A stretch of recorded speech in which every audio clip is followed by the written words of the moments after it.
After the wild ride that was Kingdom Hearts Union Cross, we finally bore witness to the grand finale. And oh, what a finale it was! In the span of just over 35 minutes, Tetsuya Nomura once again managed to completely subvert our expectations. Keifi here, and today we're going to discuss the mind-shattering reveals that lie in the latest and final update for Union Cross. We'll talk about the answers that were finally given, as well as those that remain hidden. We now know which dandelions traveled to the future, as well as the exact circumstances with which they arrived. We saw how Ephemer lived out the remainder of his life, and we now know why he was a spirit in the Keyblade Graveyard, able to help Sora during his time of need. We also know what happened to the player character. Technically, he or she is still around during the events of all the Kingdom Hearts games. We just didn't know it. And we now know who the traitor is. The one that bears the sigil. To begin, 5 of our favorite characters all found their way to the future through the use of the Ark. Ventus winds up in a familiar place, where Xehanort first separated him from the darkness, forming the entity we all know now as Vanitas. Lauriam and Alrena both found themselves separated, winding up in locations integral to how they received their nobody powers. Lauriam woke up in a field of flowers, while Alrena woke up in the middle of a lightning storm, near the walkway to Maleficent's castle.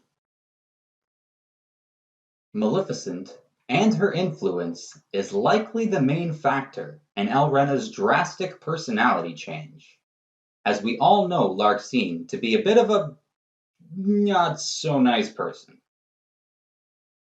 Last we saw Ephemer, he was washed up amongst the ruins of a fractured Daybreak town, which he would eventually rebuild into the infamous Scala ad Caelum. Before he passed on and departed this world, he would ensure that the Master Defender Keyblade be passed down through the generations, eventually finding its way to Eraqus. Even in the afterlife, Ephemer was not finished, as we know he summoned the spirits of fallen Keyblade warriors to help Sora during his time of need in the climactic events of Kingdom Hearts 3. But where did Skuld end up? Is she truly the Subject X referred to in the secret reports? The girl whom Saïx and Axel used to sneak into the castle to go see? While I am a big fan of the Twilight Trio, the trio of Axel, Saïx, and Skuld would certainly make for some interesting tales. Nomura is likely setting us up for a story involving these 3, which is why Skuld is not seen after she enters the Ark. But we can now infer Shionne's black hair comes from Axel's memories that he has of Skuld from when they were both children. Leave it to Nomura to make everyone, you, me, the player character, everyone, the ultimate big bad of Kingdom Hearts. You're Xehanort. I'm Xehanort. Which means the meme "everybody is Xehanort" is now essentially a reality. The player character's story quickly starts off with a bang, as he or she seemingly betrays both Skuld and Ephemer in favor of joining with the Darknesses. After a battle that the player character easily wins, Ephemer is forced to open a portal to the data world, trapping the Darknesses as well as the player character inside. But it is here that the player's true intentions are revealed. It was all a plot to trap several of the Darknesses and get them out of the way, permanently. Unfortunately, in order for this to happen, You had to sacrifice your own life in the process. And ultimately, your heart is reborn into a newborn baby. That of baby Xehanort. When it comes to the traitor, years of accusations and speculations have finally been put to rest. Lu Shu is indeed the traitor. The Master of Masters stated so himself. There can be no doubt. What we can question, however, is the definition of the word traitor. Lu Shu is only a traitor to the Master of Masters, who is so caught up in the sin of pride he can't see past his own millennia-old chess match with the darkness.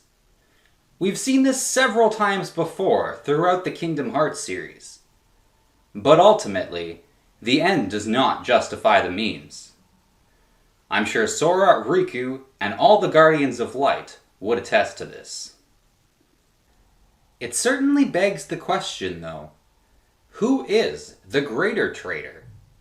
Lu Shu, or the Master of Masters? While we received our fair share of answers in the grand finale, several burning questions still remain unanswered. Will we ever see Strelitzia again? Who is the true Dandelion? Will Lu Shu, or the Master of Masters, be a greater ally to Sora? And how, if at all, will Dream Eaters be used going forward?